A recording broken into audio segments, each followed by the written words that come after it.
Hey everyone, and welcome back to the Dice Tower. I'm Camilla. I'm Zee. And today we're going to be taking a look at Take Time, a new game coming out from Libellud, in which is going to be cooperative card placement, I think is the best way to play it. You have different spaces here on your clock where you're trying to play out cards and meet certain requirements. You cannot communicate openly while you do so. That is right. So limited communication, cooperative. Let's check out how it plays, and then we'll let you know what we think. Take Time is going to be a cooperative card placement game where you are trying to work together with the other players of the table in order to meet certain placement requirements of numbered cards. So there's going to be very few components in this. As you'll see here, you're going to have envelopes, each which represent one chapter, I guess, or kind of one group of challenges. We'll just take the first one here to look at in this overview. It's going to come with a wheel of helpful kind of tokens, bonus tokens that you might earn as you go, a clock face, and then cards numbered 1 through 12 in light and dark. So the first thing you're going to do is just shuffle those up, choose which envelope you're going to play with, take out everything from the envelope, put that aside. Take the clock cards and place them face down with the first one on top, and then read over the rules specific for this envelope. These rules are going to help you understand any placement rules that might be on these clocks that you haven't encountered before. So you definitely want to read through that to make sure. From there, you're just going to deal out the cards based on your player count in a 3-player game, which we're setting up for here. Everyone will get 4 cards. Now from there, you can see the color of cards you have, but you can't look at these cards. And that's because you're going to turn the clock over as well. Line it up so you can see where the 12 is and then where the 1 o'clock is. And then you can discuss anything, any strategy that you might have. Now you'll see along the clock here, there's going to be certain placement restrictions. In order to pass this round, each of these placement nodules here have to have at least 1 card in it. And then they're going to have to also be in equal or ascending order, which means if this is a 1, then this has to be a 1 or a higher. If this is 5, this has to be 5 or higher. So they can meet, but they have to continue to increase. In this very first module, we'll see the infinity symbol here in the middle. That means there's no restriction on how high this last one can be. In further subsequent envelopes, that will increase, and that has to be under 24. Other than that, you're going to again refer to the sheet that came in the envelope and see about any additional placement rules. This one here tells us that it can only have 1 card in it, and that card has to be a light card. This one has to have 3 cards in it, but it does not care on the color. It just has to have 3 cards.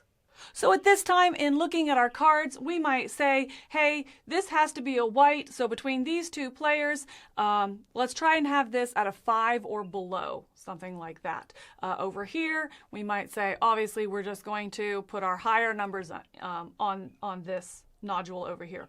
So then everyone's going to take their hand and start playing their cards one at a time. This player has a 4, so maybe going first, they're going to go ahead and say, hey, I know I can do that. Then this person over here would look at their cards and be like, okay, I know the cards go up to 12, so this one's pretty high, but maybe not high enough for here. I'm going to play here. And then finally, this player here looking at their cards like, ooh, I've got a 12. I definitely can go here. So we're going to keep going until all the players have played out all their cards.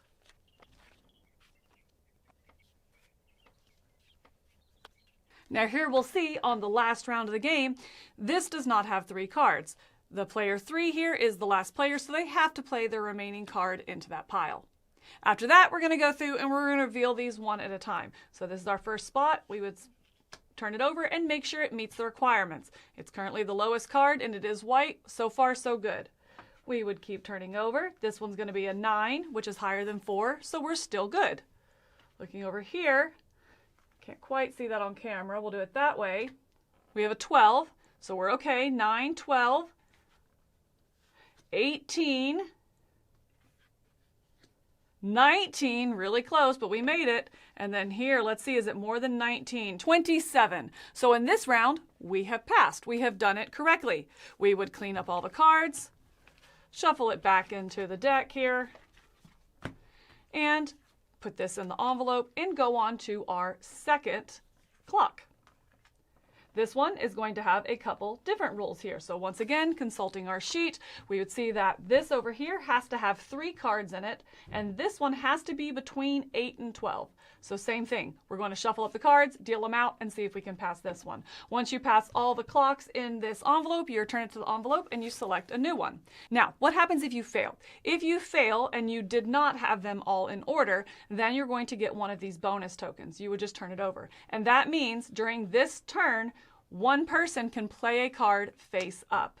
You can discuss before you start, or before you look at your cards, you can discuss where you might want to do that face-up card. But once you start playing cards, you cannot have any communication, and that person has to decide to do it on their own. And that's going to be it. There's a lot of variety here in the different clocks. Like I said, I'll show you this first envelope just so you can kind of get an idea of what's to come. This one here with the clock, that means you have to play here first and here second. And this one up here has to be between 20 and 30.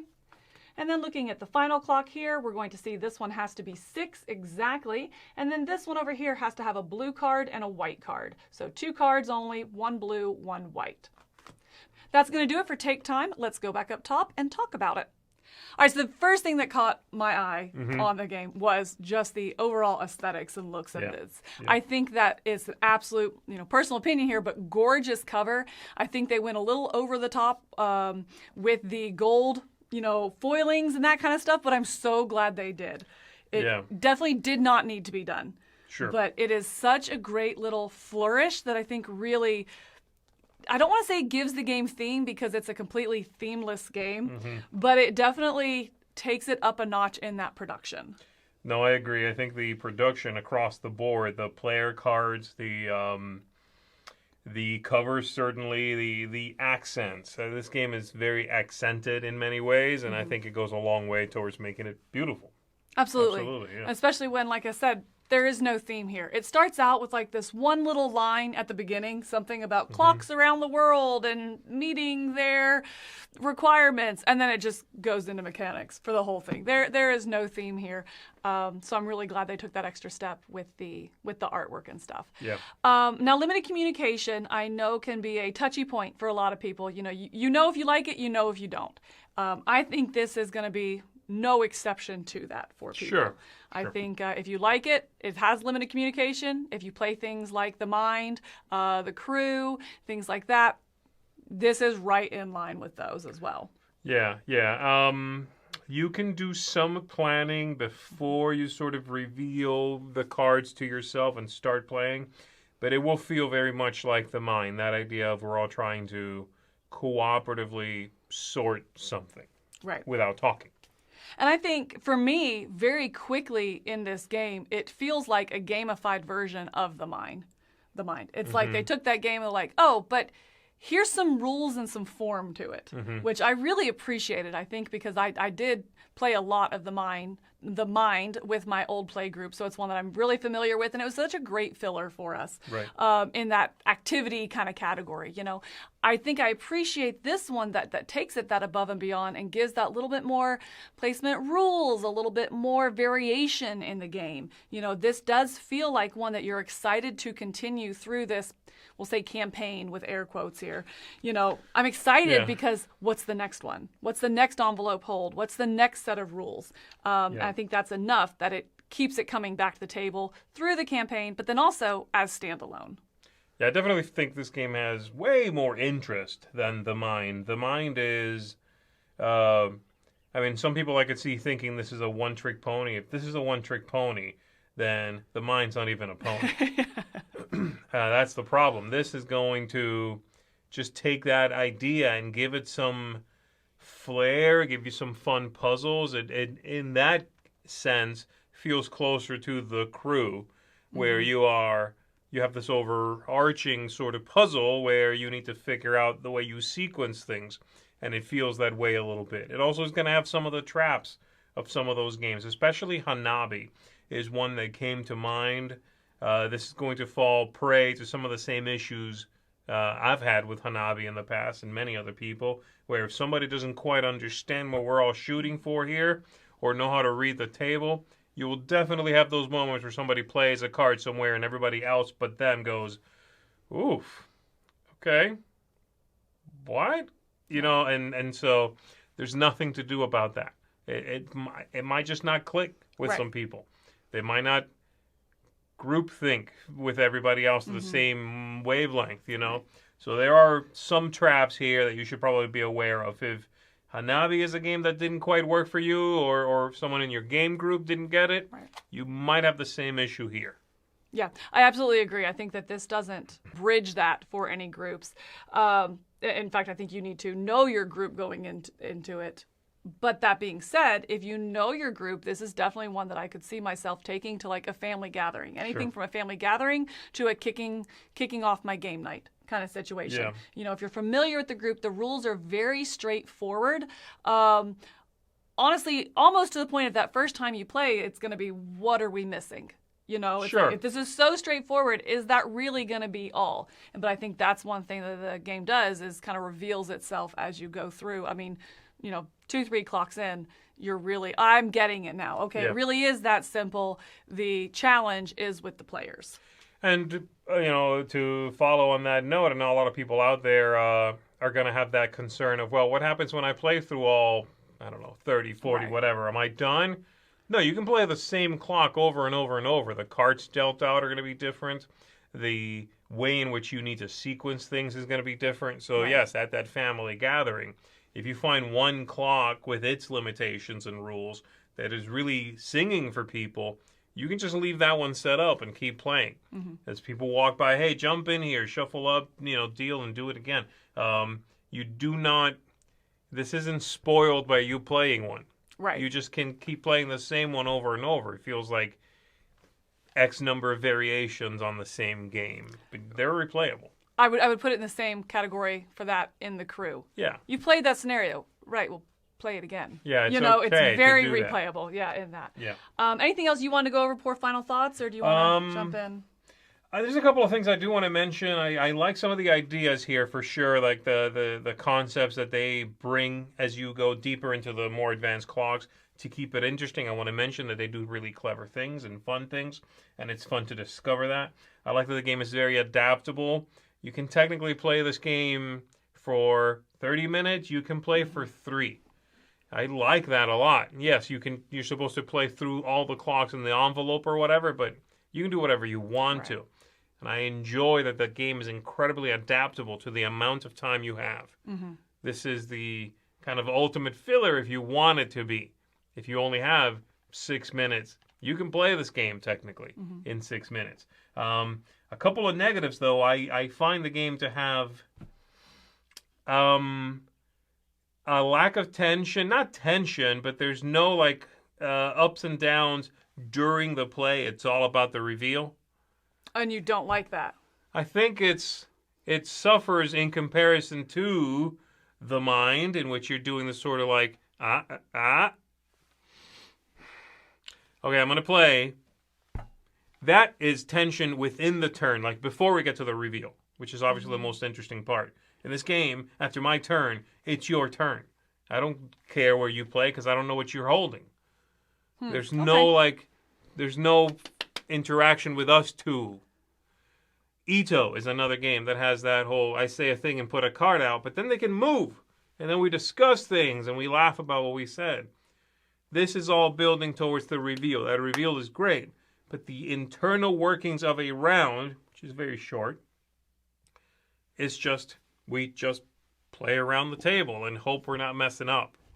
Interesting. Okay, I don't feel like I found that in my plays. I really liked the tension around the table because you know what cards are in your hand. You're like, so you feel that personal tension. So maybe it's not player on player, like, me or you, but it's more that personal, like, I could do this or that, or maybe that, and you finally play something, you're like, I'm committed, I'm back out, I have to move forward. And I think that just makes it for a higher climax, if you will, as you are doing the reveal. Yeah.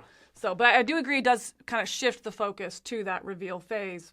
But I would argue that it doesn't necessarily take away from the tension during the placement phase. It's more the interaction, the interest during that. I'm in my own world, struggling with my own issues, like you're saying, sort of my own tension, personal tension. But whatever the person before me does, I don't know if it's a dumb move or not. And I don't know if I'm supposed to be like, ooh, good, or not, because I don't know what they're holding. Okay. You see what I mean? Yeah, I think that's kind of the couple of things I wanted to mention. I'll go ahead and jump into final thoughts. Okay. I really like this game a lot. I think it's tremendous. I think it gives you a whole lot of interest. And it is in that realm of limited communication games, which I'm not particularly a big fan of. I like Hanabi, but I've cooled on it over the years. This is probably my favorite one. And it's a mix of things. It's the puzzliness, it's the look, it's the lightning fast feel. It's all of it. I wish I had a better theme that could have put a little something on it that might have helped out. And I almost wish they would have provided sleeves out of the box, honestly, because you're probably going to want to sleeve this game. You're playing with the same 24 cards, I think it is. Mm-hmm. Yeah. Over and over and over and over and over. I mean, you will shuffle these things to death. So you're going to play a lot. You might want to sleeve it. There's been historically very few games that come with sleeves in the box. This might have been one of them that I could have, I would really have applauded that effort. But, you can do that yourself. So for me, I'm going to come down at an 8 out of 10 on this one. I think it's really good. Certainly recommended. It's going to have its fans and its detractors. It's not a game for everybody, by any means. It is a weird game. But I certainly enjoy it, and it's one I could see myself recommending and maybe not being like, hey, go play that, but come here, let me teach you and see if I can feel out if you'll enjoy it. Okay. I think this is an excellent game. I'm coming down at an 8.5 on it. I think I do tend to like limited communication more than you do. I think so. And so, especially coming from really just playing the crew to death and and the mind, things like that, this is just such a great, refreshing addition to the category. Mm-hmm. I think it so seamlessly fits into the category and is also refreshing at the same time. For me, I do think that it can get a little repetitive if you play a big long session. This is not one that I want to sit down and play for 3 hours, but absolutely I'll sit down and play it for 30 minutes, maybe an hour, like I said, filler, or with my family as people are switching in and out and we're taking turns, over Christmas break, things like that. This is one that I can definitely see myself playing in a variety of situations and having a lot more legs than some of those other games with limited communication. So for me, it's an excellent game that offers a lot of flexibility there, and I'm just so excited to continue to explore it. So for me, an 8.5. And that's going to do it for Take Time. Thanks for joining us here at the Dice Tower. I'm Camilla. I'm Zee. And go check it out.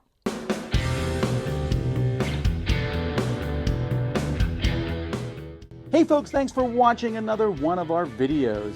If you like our videos, if you like our channel, you would love to game with us at one of our conventions. Check out Dice Tower Cruise, Dice Tower East, and Dice Tower West.